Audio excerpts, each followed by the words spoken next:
Wales and Scotland, Six Nations 2026. I feel like this kind of went by the Scottish script. I didn't know how to feel at the end because I would have seen great positives from either side winning this game. But ultimately, it's the Scots who get the bonus point win, which I think they were much fancied to get. But boy, did they have to work for it. Wales did not roll over and let them walk away with 5 points without putting up a hell of a fight. It's the best result, if you can call it that, for the Welsh in the Six Nations for a wee while. After copping two big results against them in the first two rounds, they gave the Scotlands a big old scare. And for 66 minutes, we're in the lead of this game. I would have loved to have seen a Welsh victory to break their Six Nations drought. But equally, I'm so chuffed that Scotland's campaign is still alive. So that's what I mean. I was really torn come the end of this game. Imagine if Scotland had won against Italy. Their campaign would be in an amazing position. Anyway, they've still got some big games to come. For this game, we will go through the key events and the stats. You may have noticed I'm not in my usual spot. Where I live in Auckland had a very long and large widespread internet outage. So I'm at my mum's house. My mum's over at my house. So thank you, Mum, for letting me use your spot. It's kind of nice, though, because there's been two really cracking Six Nations games. And it almost feels like my dad's here in spirit, because I'm at his place sitting where he sits on the couch watching the games. So, yeah, hope you enjoyed the games, Dad. There was certainly some good action on display.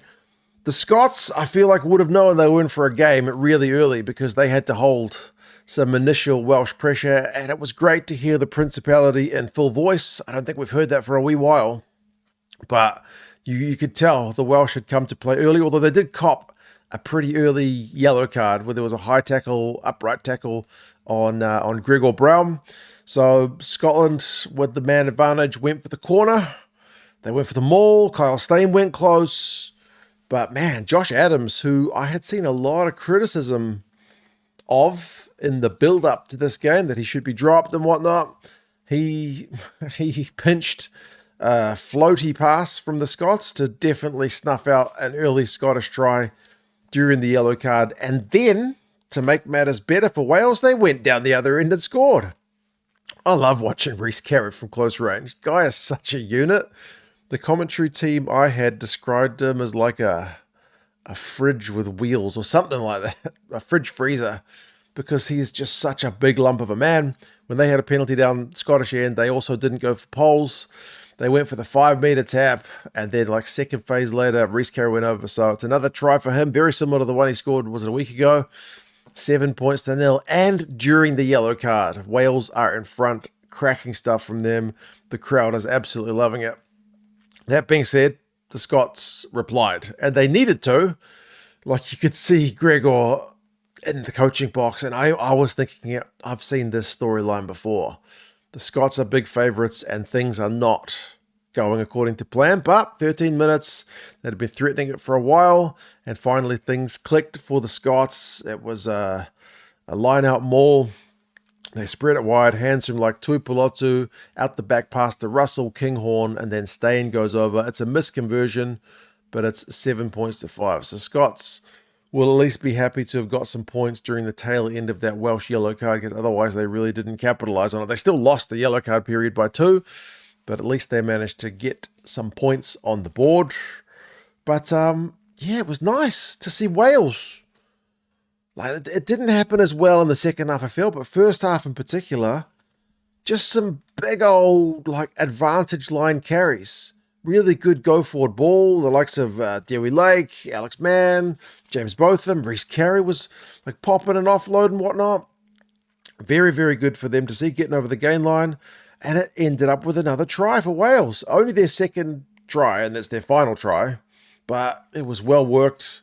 Sam Costello with the final ball, and he looked all right. I was giving him a bit of grief in the preview, thinking I wouldn't have picked Sam Costello for this game, but he did all right, didn't he? Pops that final pass to Josh Adams, 14 points to 5. This is very happy days, because Wales were, as I said, largely written off. Scotland tried their pushback, but Wales held them out for 15 phases before Scotland knocked it on. Solid defence from the Welsh lads after missing too many tackles against France. Defensively fronted up a lot better. And I didn't mention it. Some people mentioned it to me in the comments of the preview. Steve Tandy with a bit of inside knowledge on the Scots. Maybe that's worth a few points as well. But yeah, Wales were looking really solid. They had a 10-phase attack of their own in reply. And then they start opting for threes, which is like, yeah, we can win this game. It's test match rugby. If you get a penalty, you opt for a three. So they make it 17 points to 5. Eddie James with some nice carries in the build-up to the Scots conceding a penalty. Scots have a line-out play of their own.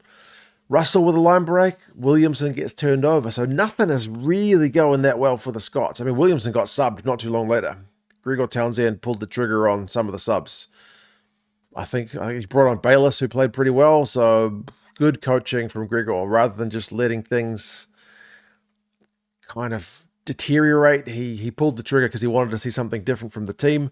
Stain did go close on 37 minutes, but Alex Mann won a turnover like a phase or two later after the Scots were knocking on the door. So good first half from Wales. It's not like Scotland didn't have chances, but they either fluffed them or the Welsh defence held them out, turned them over. So cracking stuff. I mean, positions 52-48 to the Welsh, territories 57-43 to the Scots.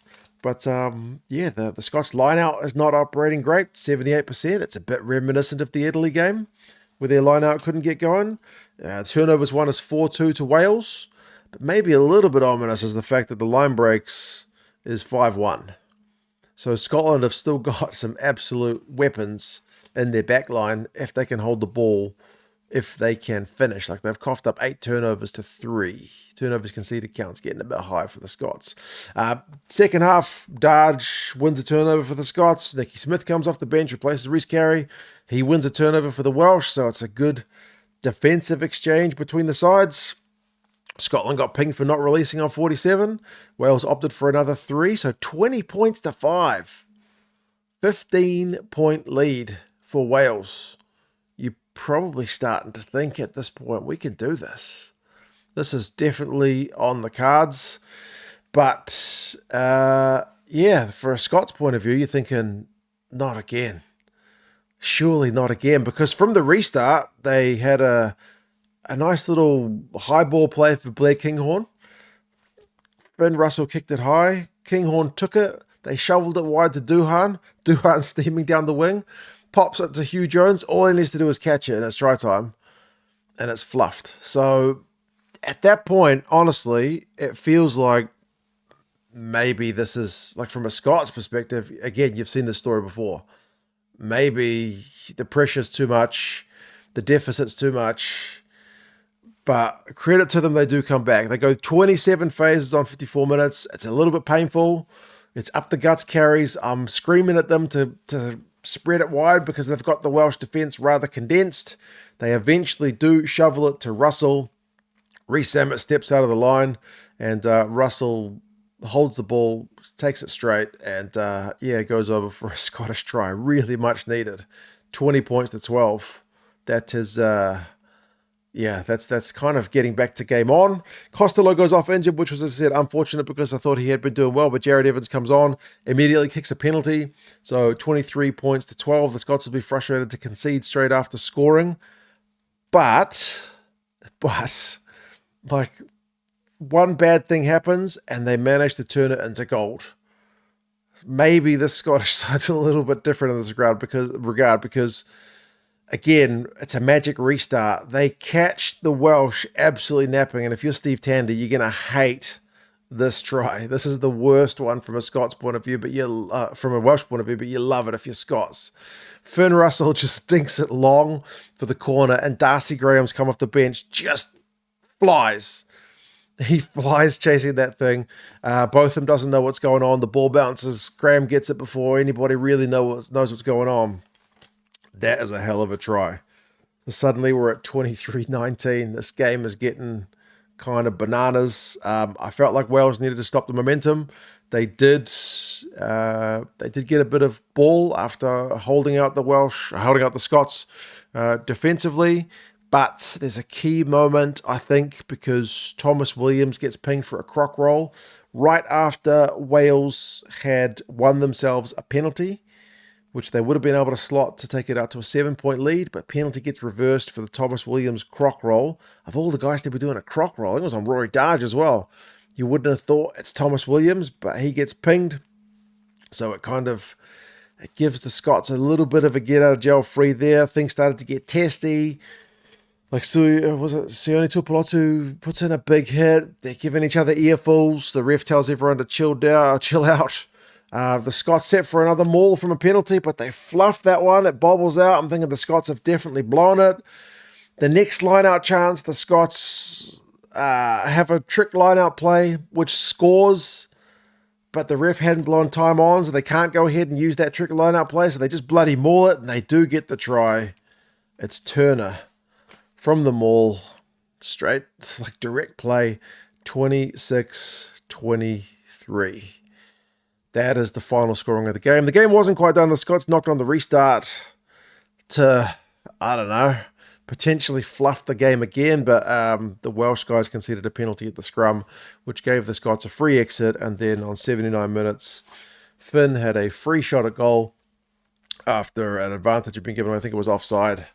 And all he had to do was make sure the clock went into the 80 and make sure even if he misses the penalty, he kicks it dead, which is exactly what he did. So I feel like the Scots, it's a combination, isn't it? Like, the pressure I still feel like got to them because they fluffed a number of chances in this game. But also they stood up and, I don't know, gave their coach something he could be proud of because they managed to come back under massive pressure. But you've also got to give heaps of credit to the Welsh because they didn't fall off the tackles they did last week. They tackled at like 90% this week. They scored a couple of really nice tries. They kept the scoreboard pressure ticking over. They weren't that far away in this game, which is at least something encouraging. Line breaks is 9-2, so the Scots have still got them there. Like, they still look more X-factor on attack, but turnovers won is 5-3 to the Welsh. Defensively, as I said, much more solid. Possessions 50-50, which speaks volumes to the Welsh pack. The Scots line-out struggled, whereas the Welsh one was at 100%. Turnovers conceded is 15-4 against the Scots. So that is the number which I think reads into kind of all your fluff chances there. They spilled a fair bit of ball. If they take them all, they probably win the game by more. But who knows, man? If Wales had gone for the jugular, maybe don't go for those penalties, well, who knows what would have happened. But hindsight's a wonderful thing.